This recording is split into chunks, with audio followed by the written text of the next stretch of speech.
Hi hello నమస్తే welcome to our channel. నేను మీ సిరి.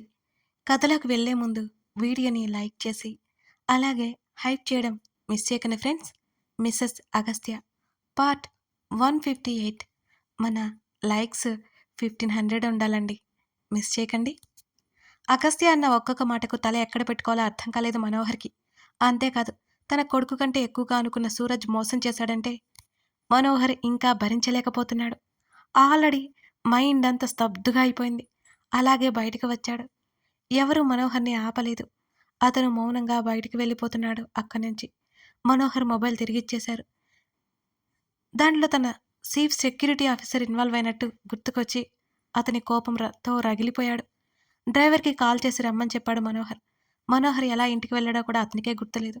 మనోహర్ చెల్లి, బావ అనగా సూరజ్ తల్లిదండ్రులిద్దరూ మనోహర్‌ని చూసి ఆశ్చర్యపోయారు. మనోహర్ చెల్లెలు ఎదురెళ్ళి ఆయన్ని పట్టుకుని ఏడవసాగింది. ఆ ఏడుపు కూడా అతను చలించలేదు. అంత అంతలా అయిపోయాడు.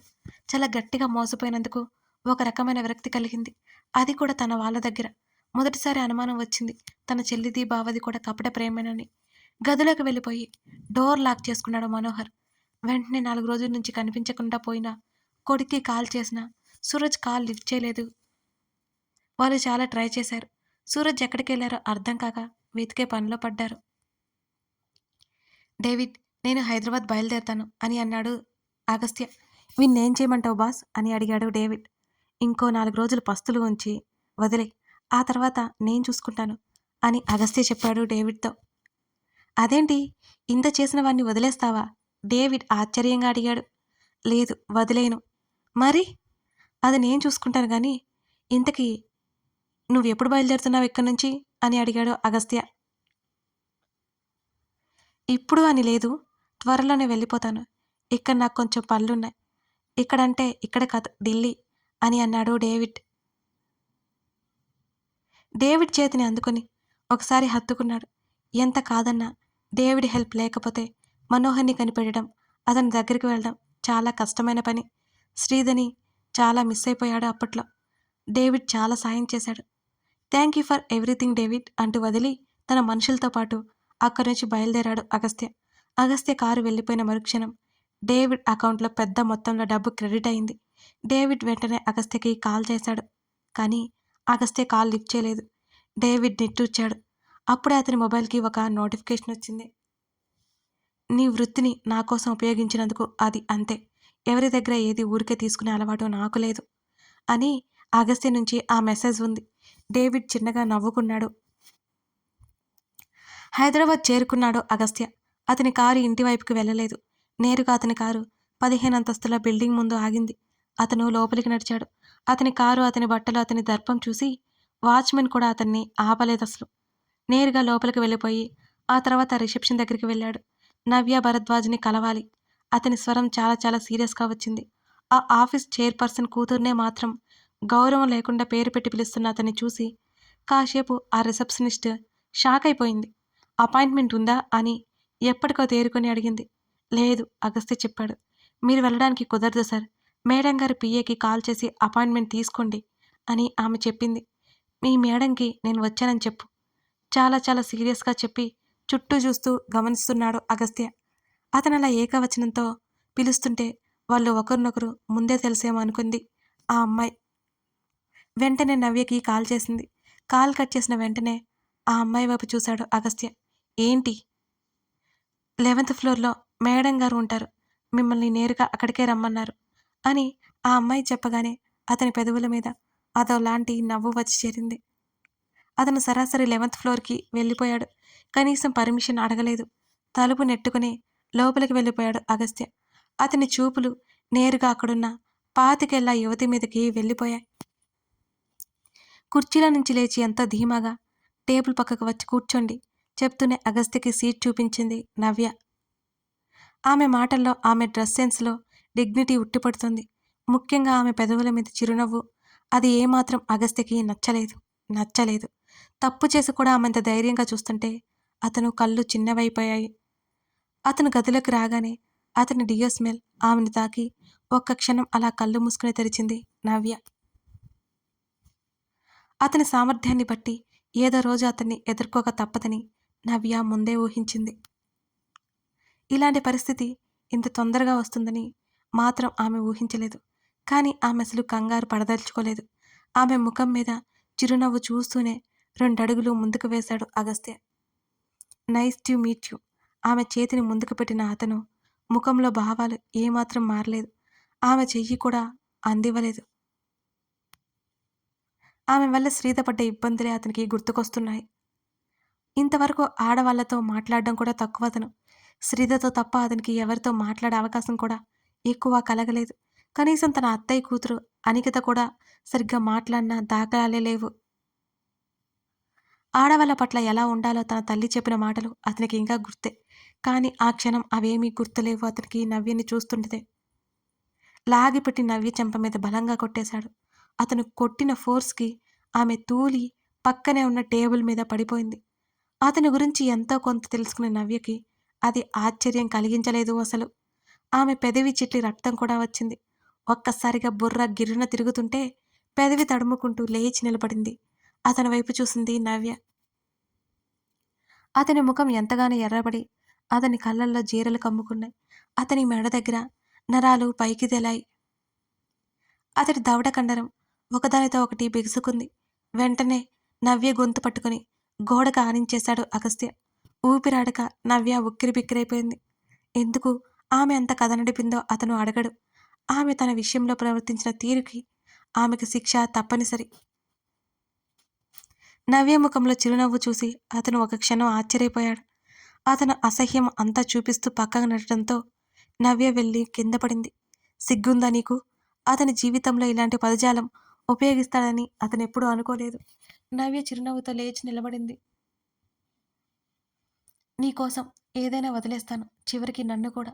ఆమె మాటల్లో ఖచ్చితత్వానికి అతను కొన్ని క్షణాల పాటు విస్తుబోయి చూశాడు నవ్య వంక. అంటే అని అడిగాడు. Madly in love with you. ఆమె మాటలకు అతను ముఖం చిట్లించుకుని చూశాడు మరోసారి. పెళ్ళైన వాణ్ణి కోరుకోవడం ప్రేమ అనిపించుకోదు, పిచ్చి అనిపించుకుంటుంది. ఇంకా ఇంకా అంతకుమించి పదాలు కూడా ఉన్నాయి, అది కామం అన్నాడు ఆమెనే కోపంగా చూస్తూ. అసహనంగా గట్టిగా కళ్ళు మూసుకుని తెరిచింది నవ్య. షటప్. ఆమె ఆవేశంగా అతన్ని చూస్తూ అరిచింది. ఏంటి కోపమొస్తుందా? దీనికి ఎవరైనా ఇదే పేరు పెడతారు. అతని స్వరంలో వెటకారం ఉట్టిపడింది. అదే సమయంలో ఆమె మీద చీత్కార భావన కూడా అతనిలో మెండుగా ఉంది. అసలు పెళ్ళి అయిన వాణ్ణి, భార్య బిడ్డలతో సంతోషంగా ఉన్నవాణ్ణి కోరుకోవడమేంటి? దాన్ని ప్రేమ అంటారా? అతనిలో జుగుప్స కలిగింది. నాది ప్రేమ కాబట్టి నీకోసం ఏం చేయడానికైనా సిద్ధంగా ఉన్నాను అన్నది అత్యంత ఆవేశంగా. ఓ రియల్లీ? ప్రేమించి ఏం చేస్తావు అని అడిగాడు. పెళ్లి చేసుకుంటాను, నీతోనే ఉంటాను. ఆమె మాటల్లో తీక్షణతకి లోతుకి అతనికి ఒక్క క్షణం అయోమయంగా తోచింది. ఆహా, ఆల్రెడీ నాకు పెళ్ళైపోయింది, నా భార్య ఉంది, కూతురు కూడా. అతను ఒక్కొక్క మాట ఒత్తి పలుకుతున్నాడు. So what? ఆమె మాటల్లో నిర్లక్ష్యం చూసి అతనికి విపరీతమైన ఆవేశం వచ్చింది. అతని చూపుల్లో అసహ్యం ఆమె అసలు భరించలేకపోతోంది. నా వైఫ్ ఉండగా నీలాంటి దాన్ని ఎలా పెళ్లి చేసుకుంటాను అనుకుంటున్నావు మిస్ నవ్య భరద్వాజ్? అతని మాటల్లో ఆమె మీద రెస్పెక్ట్ ఏమీ లేకపోవడంతో చాలా కోపం వచ్చేసింది నవ్యకి. నాలాంటిది అంటే నీ ఉద్దేశం ఏంటి? ఆమె కళ్ళల్లో నిప్పులు కురిపిస్తూ అగస్త్యని చూస్తూ అడిగింది. నీలాంటిది అంటే మనుషుల ప్రాణాలు విలువ లేనిది. నీలాంటిది అంటే బంధాలకు రెస్పెక్ట్ ఇవ్వనిది. నీలాంటిది అంటే కనికరం లేకుండా తల్లి బిడ్డలను వేరు చేసేది. నీలాంటిది అంటే బుద్ధి లేకుండా పెళ్ళైన వాణ్ణి కోరుకునేది.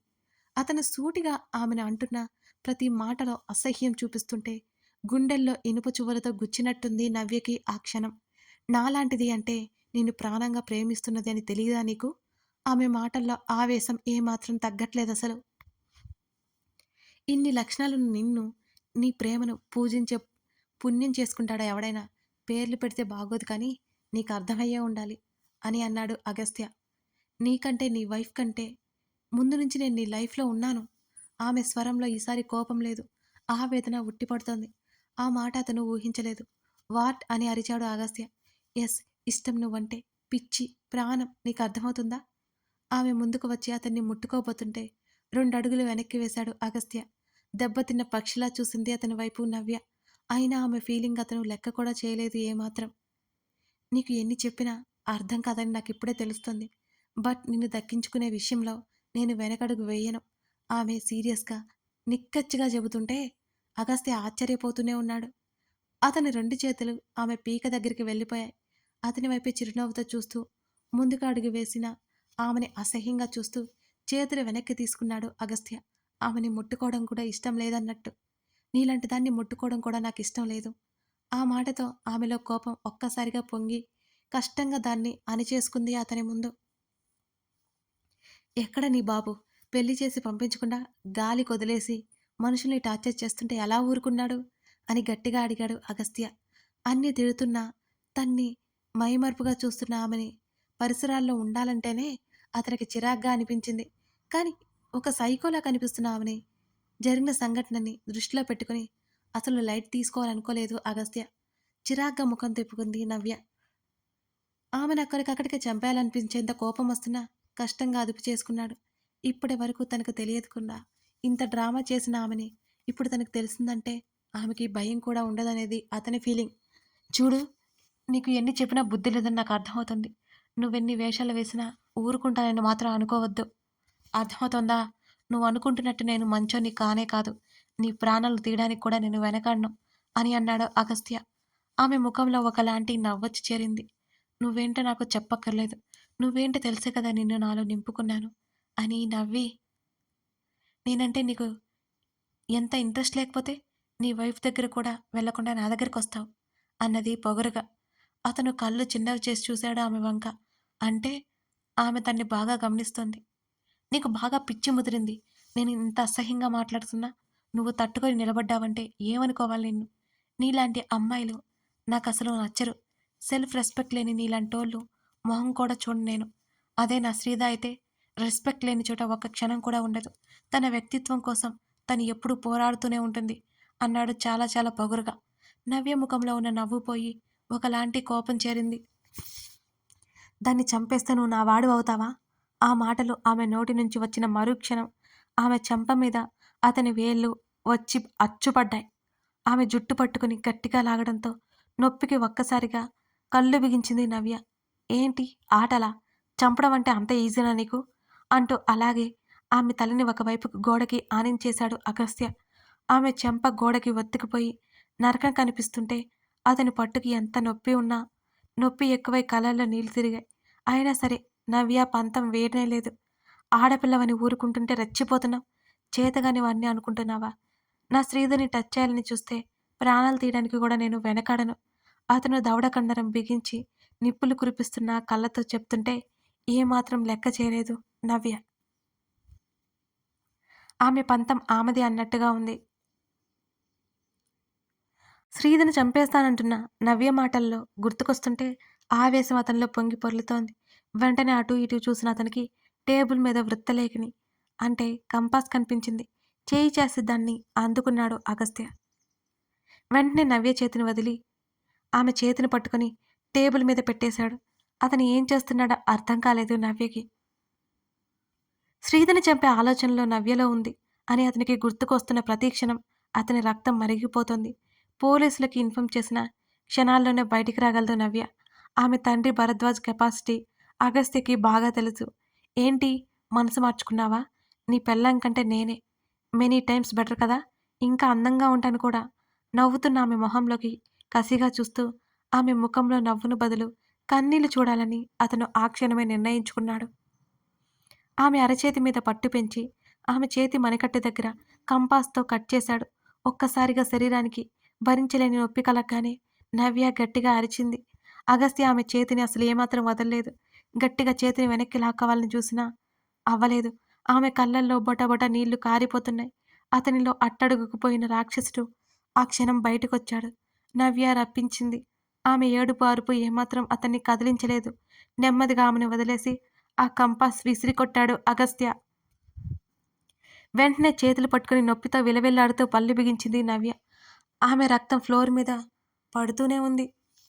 ఇది శాంపిల్ మాత్రమే. చెప్పాను కదా, నా శ్రీధర్ జోలికి వస్తే నేను చంపడానికి కూడా వెనకాడను. నేను రాక్షసుణ్ణి. అతను ఆవేశంగా బెదిరించి బ్రతికే ఉండాలని ఆశ ఉంటే ఇప్పటికైనా బుద్ధి తెచ్చుకో అని చెప్పి వెళ్ళిపోయాడు చిరాగ్గా. నొప్పి తట్టుకోలేకపోయింది నవ్య. వెంటనే కర్చీఫ్ చుట్టుకుంది. ఆ రూమ్ డోర్ లాక్ చేసి నవ్య బయటికి వచ్చేసింది.